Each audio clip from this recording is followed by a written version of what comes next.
One of my favorite anime of all time, Shirobako, is a 26 episode show about an anime studio making anime. Now, one of my favorite manga of all time, Bakuman, is a 20-volume Shonen Jump manga about Shonen Jump manga authors making manga for Shonen Jump. If you really love anime or manga, and especially if you're interested in how they're created, or you've done your own research into the people that have created some of your favorite stuff, it's hard to imagine failing to find enjoyment in either of these very excellent series. But I also appreciate why I haven't seen a lot of other people who consider both of them as part of their tie for the favorite thing in the medium. It's kind of a catch-22 after all, to have a favorite series that is mostly predicated on celebrating the creation of other series. An aspect of film, which as a viewer gave me a lot of trouble connecting with film growing up, is the artifice that is inherent in my awareness. That the actors are different people from the characters whom they portray. Now, obviously, the best acting performances are so praised specifically for how those characters come into their own life beyond whom we understand the actors to be. But it never disappears from my mind when I'm watching a movie that the characters on screen are, using my imagination, physical clones of actors whose lives are totally different from what I'm seeing on the screen. I always found it a little easier to swallow when someone is just playing themselves or a caricature of what they're considered to be like, such as how Seth Rogen would always portray himself pretty much the same way in all the movies he writes. No one was ever expected to remember the names of the individual characters that Seth Rogen plays, except for Donkey Kong, because you'll just remember him as Seth Rogen and pretty much for playing the same dude. But far more than connecting with any kind of live-action media growing up, I always had an easier time with animation simply because, at least on a visual level, the characters are just themselves. Some of the designs might be based in some type of reality, but usually the designs are distinctive enough that even divorced from the voice acting, which can very often change for a character between different incarnations, the concept of a character is what makes them recognizable beyond the artifice of who's performing them. To me, in their own weird ways, the worlds of cartoons have always felt more real than what I see in most films that are made with real actors. When I actually want to experience reality, I simply go outside. I have a feeling that some people will really resent me for this take, but I tend to prefer when artwork addresses the artifice that is inherent in being art. If you've been able to parse any literary theory out of the garbled mess of how its terms have been abused in YouTube criticism, you might consider modernism to be a mentality towards art that art is to embody reality to the highest caliber that it can achieve, whereas postmodernism is essentially targeted directly at exposing the artifice that is inherent in art, making that the focal point of the work. There's a lot of misunderstanding and debate about what those terms mean, which is why I mostly want to avoid actually using them in this video or thinking that what I just said is a logical argument about them, except to provide the following example of why they are unhelpful in describing art which addresses its own artifice. Andrew Hussey, the creator of Homestuck, and Dave Eggers, the author of A Heartbreaking Work of Staggering Genius, are two authors that have openly rejected the label of postmodernism as applied to their work because people kept doing it. Each one gave their own long-winded and particular reasoning, but instead of going into theirs, I'll just explain why I agree with them, even though I didn't at first. Both Homestuck and A Heartbreaking Work of Staggering Genius are mostly written narrative works with incredibly bizarre structure, hyper-specific narrative voices, and which very attentively address the artifice of being works within their mediums, with one having its author as a godlike character inside of the story and the other being an autobiography. However, by no means is addressing the artifice of themselves the point of either work. If anything, both authors may have only felt it was necessary to address the artifice inherent in translating ideas to words and images in order to more convincingly deliver the very traditionally complex, emotionally rich, and internally consistent literary stories at the core of either work. Now, Sweet Bro and Hella Jeff, the webcomic that exists inside of the Homestuck universe and is created by one of its edgy teen characters, is much closer to being patently postmodern, in that it does mostly exist to deconstruct all suppositions of what a comic ought to be. But it doesn't directly address the artifice of its universe in the way that the main Homestuck story does. It's a comic about breaking comics and making comedy out of glitching out any semblance of reality. The opposite of the core story, which fleshes out this insanely huge cast of characters and convoluted overarching plot that takes itself mostly pretty seriously. The whole idea of postmodernism has been convoluted by the fact that it seems to imply being somehow ahead or beyond of what is literally current or modern. However, like any name of a musical genre, this is mostly the remnant of getting its name from the dumb marketing of its era in describing how the conversation around art and popular consensus about what is or isn't art was changing. Modernism in itself was already post of other eras in thought about approaches to storytelling. Historically, there have long been cultures whose popular approach to media does or doesn't address its artifice in some way. Greek plays spoke directly to the audience, and epic poems used prophet characters to communicate where the story is going, with the expectation that audiences aren't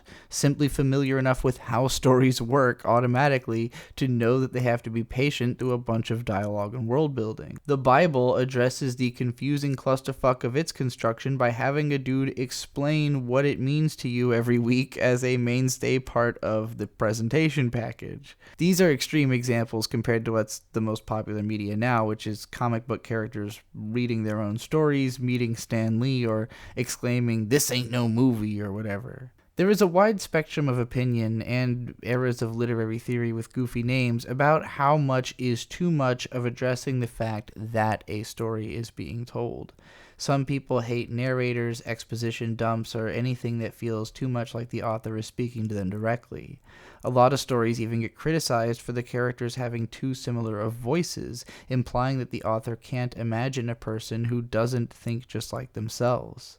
References to real-life popular culture, and especially to the events of other stories, can easily make or break immersion into media for different audiences. In spite of my own lifelong love of cartoons, I've never been able to get my dad, for instance, into any animated film or series, in spite of him watching movies and TV shows of every genre all the time. And one time when I asked him about why he doesn't like anime or cartoons, he said, "I don't like nonfiction."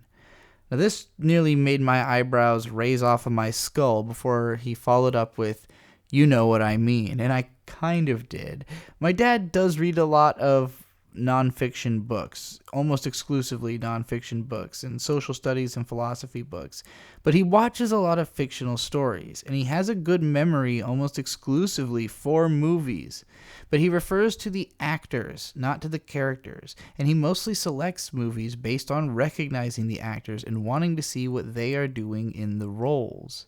In a weird way, I think a lot of the movies that guys like my dad like, especially gangster movies and stuff, are really a vehicle to experience a lifestyle that you know would be thrilling, but is too deadly for you to try. And also a chance to catch up with these sort of buddies of yours that feel even more like you know them every time they become a new person in another movie. I have actually come to enjoy movies a lot more as I've learned about how they're made and started recognizing actors and comparing them between roles, basically analyzing the construction of the movie as I'm watching it.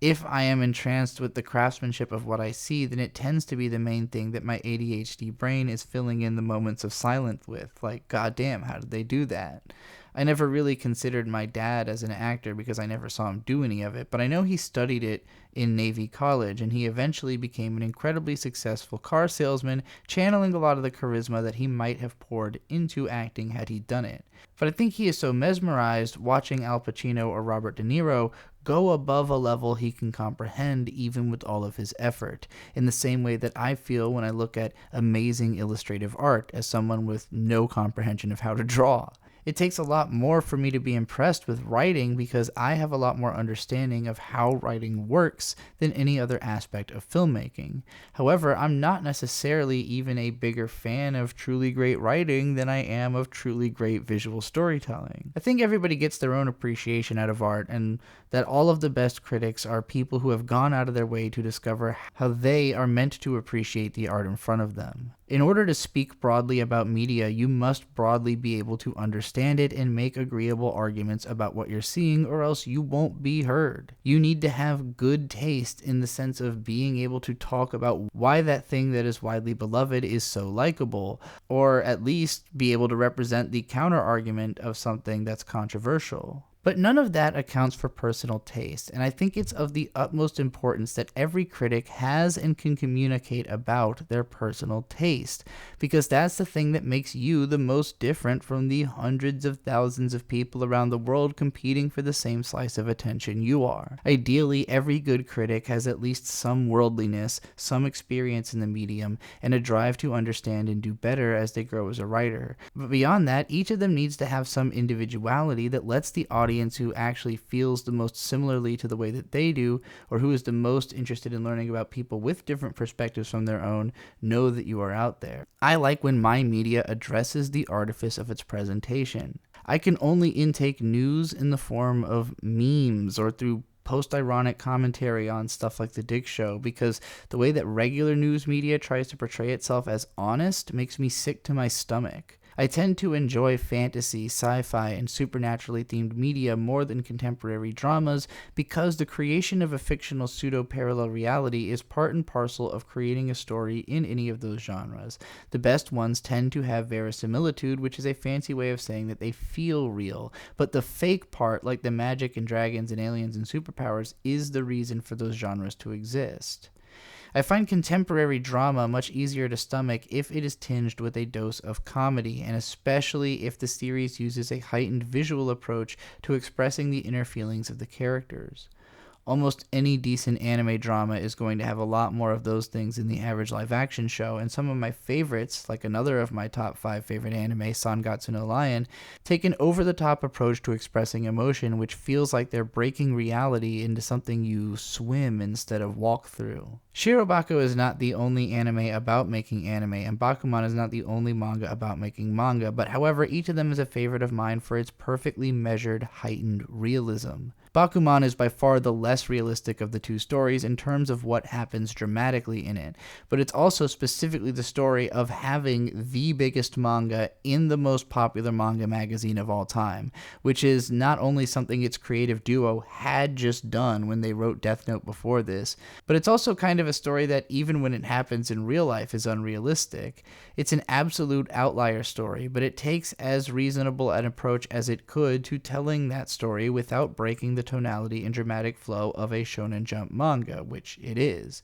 If you read this manga, you will feel an unshakable sense of understanding exactly how a lot of the most popular manga, especially Death Note, came to be, and you'll have a respect for storytellers that I think is hard to give to an audience without just bragging. Shirobako is a lot more of an everyman story in that it tells the tale of a normal, floor-level animation studio and its employees. None of them are superstars, none of them are rich, besides the few bit appearances by popular voice actor characters. Shirobako actually feels so true to life that it can be painful a lot of the time, but rather than telling a story of unreal circumstances, instead it breaks the perspective of reality sometimes in the way that it portrays otherwise normal events, to breathe the magic of anime into the story. The best dramatic scenes in the show are powered by writing based around real people and events that are backed up by the real animators that those scenes are based on, animating the hype scenes in the show, and other stuff that only becomes more cool the more you break the fourth wall to learn about the show's production,